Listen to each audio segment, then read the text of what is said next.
Hello guys and welcome back. In today's video I will show you how to take a screenshot on new iPhone 17 and 17 Pro, okay?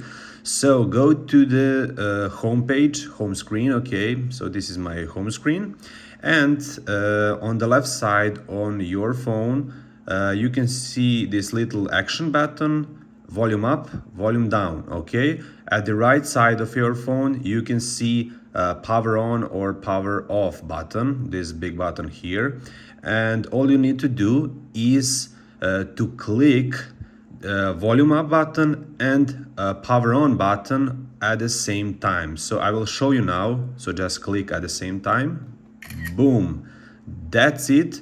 Here you have option to select the text, to crop this image, and here also you have to redo changes, to maybe to draw on this screenshot, and also to export this image, okay? Here you have to you have option to save to photos, save to files, and save to quick note, okay? I will save to photos. And guys, basically that's it. Thanks for watching.